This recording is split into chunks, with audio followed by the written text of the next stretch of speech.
This pickup truck, this phone, and this shoe is considered ugly almost unanimously by everyone. But so was this shoe and this car. When Apple went from this to this, or when Windows went from this to this giant antenna, this wallpaper. But now we kind of love them. So who gets to decide what's good, and why do we keep changing our minds? Am I gonna start loving these designs in the next few years? But the bigger question is this peak fashion? Or am I just way ahead of my time? I wanted to understand how taste really works, like not just who decides it, but also why does it get formed the way that it does, and also how do I get good taste? A lot of questions. The formation of taste goes through something like this. Designers and curators are our two major factors in this. It starts with a bunch of ideas going through and getting filtered by the designers according to their own personal taste, to then the curators and getting even more filtered as it goes through them, and the end result is what we get to see out there. That's kind of simple, but that means there's no objectivity in taste. Like, this means that we all just learn to like whatever these guys like, which is not true because these guys follow a playbook. This playbook has essentially dictated what gets made and put out there for a long time. It's basically a set of principles rooted in what we as people respond to. Like symmetry. We like stuff that's balanced. It's basically baked into us. Faces, buildings, logos, if the left matches the right, we like. Like, look at Taj Mahal. It's symmetrical as heck.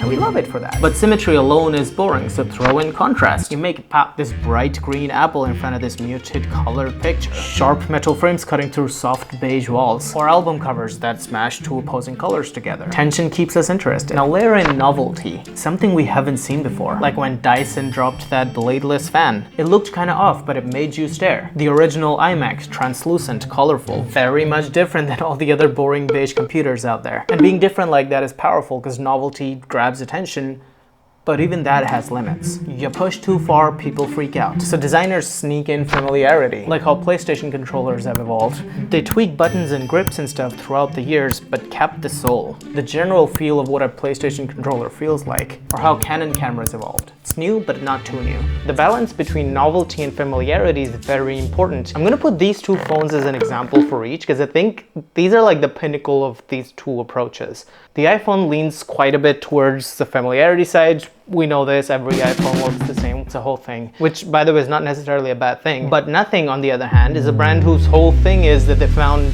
the tech market very boring and repetitive, so they want to do something new and exciting, and created these phones and a bunch of other products. But the interesting part about them is sort of the love-hate cycle that every product of theirs goes through. When Nothing Phone 1 launched, a lot of people really liked it for being new and different and cool looking, which is the whole point. Nothing was never about the best specs. They want to give you a product that feels exciting inside and out. But then launched the Nothing Phone 2. It had a lot of improvements specs wise, but a lot of people didn't like how similar it looked to the first one. A lot of people were actually disappointed that it looked so similar to the Phone 1. Barely changed anything. Is that the right way around?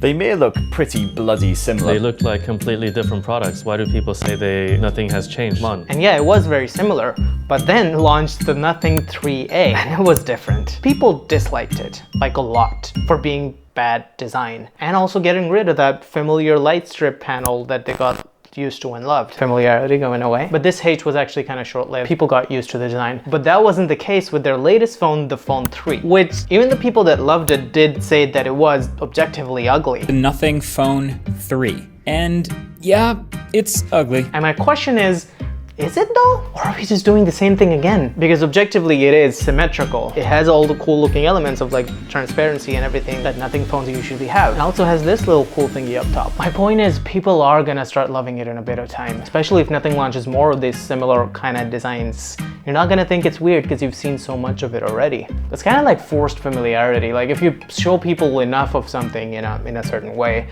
people start to think that it's good design. Why does taste have to change? Like once we've all unanimously decided the vibe, why does it evolve then? Well, it doesn't just evolve, not by itself at least. Taste, that is. It gets dragged forward by people who like to take risks, artists, designers, creatives, who put something out there that feels odd. But then it starts showing up on ads and runways and shelves. Other people and brands start to imitate it because it's cool, and slowly we start to like it. But then very quickly it becomes boring because it's everywhere. And someone then goes ahead and does the weird thing again. Just get rid of all these buttons and just make a giant screen. giant screen.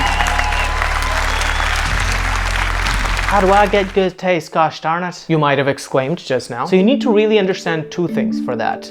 First, how taste works, which you're welcome. And second, your field that you want to get good taste in. Oh, understand the field, that's genius. It's actually easier than that because you just have to consume as much as possible. If you want to get better taste in movies, watch a lot of them. You don't need to study what makes a movie good. You can, but if you just watch a lot of them and watch people talk about them, you'll start to get what your taste is. And it would be a more informed and intentional taste because you're not just saying you liked the Zack Snyder Superman movie because that's the only Superman movie you've seen and you hear everybody talk about how good that is. You like it because you like it and because that's what your taste is. Because I feel like this is the best way of showing how good taste works while also addressing that different people can have different tastes and they can still be good. We're talking about taste in movies here, and this circle right here is basically where all the people who don't really care about movies and don't watch a lot of movies lie, all these red triangles. And then let's say there's this one type of people, the teal circles, who watch a lot of sci-fi movies, maybe a little bit of action movies, and very little comedy movies. And then there's this orange square person who watches a lot of horror, a little bit of sci-fi, and a lot of comedies. Now, if I want to ask for a movie recommendations, I'm gonna trust this person's taste in sci-fi movies and the orange's taste in the horror movies. And I'll take orange's taste in comedy movies over teal's taste in it. And I will not be talking to the triangles at all. You wanna watch me make you fall in love with modern art in 7 minutes exactly? Then watch this one.